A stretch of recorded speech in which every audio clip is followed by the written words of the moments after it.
দুনিয়াতে আল্লাহ তাআলা যে রহমত স্বরূপ যে চারটি জিনিস দিয়ে থাকেন সেগুলোই মানুষ অপছন্দ করে থাকে।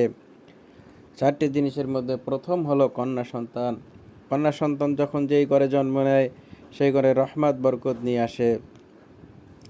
2 নম্বরে বৃষ্টি। বৃষ্টি যখন মানুষের হয় তখন ক্ষেত খামারি ফসলাদির জন্য অত্যন্ত গুরুত্বপূর্ণ এবং প্রয়োজনীয় হলো বৃষ্টি।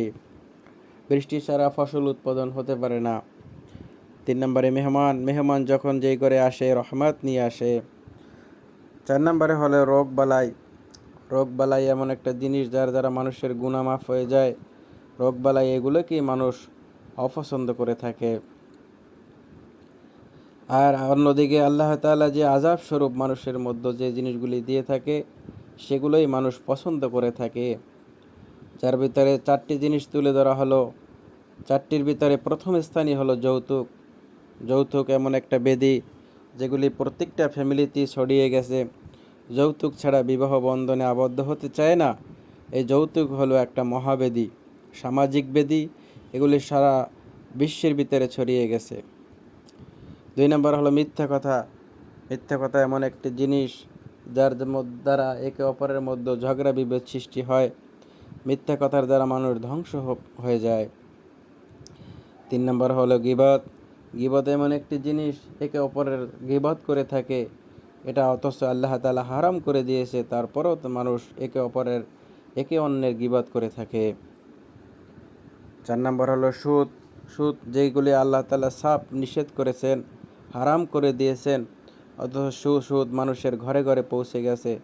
সুদ এমন একটা জিনিস যেগুলোর দ্বারা কামাই রোজগারে বরকত থাকে না, এরকমের সংসারে বরকত থাকে না, অথচ এই সুদই মানুষ বেশি পছন্দ করে থাকে।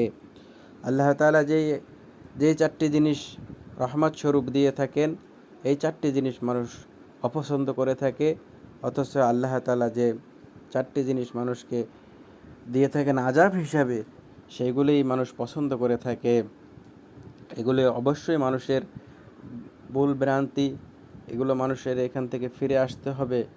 এরকমের আল্লাহ তাআলার যে রহমত স্বরূপ চারটি জিনিস দেওয়া হয়েছে, কন্যা সন্তান, বৃষ্টি, মেহমান, রোগবালাই, এগুলোই মানুষের অবশ্যই পছন্দ করতে হবে। পছন্দ যদি না করে এগুলি আল্লাহ সুবহানাহু ওয়া তাআলা রহমতকে উঠিয়ে নিয়ে যাবেন। অন্যদিকে যেগুলি আল্লাহ তাআলা আযাব হিসাবে দিয়েছেন এরকমের সেগুলোকে মানুষ যখন পছন্দ করবে তখন ওই জাতির উপরে ধ্বংস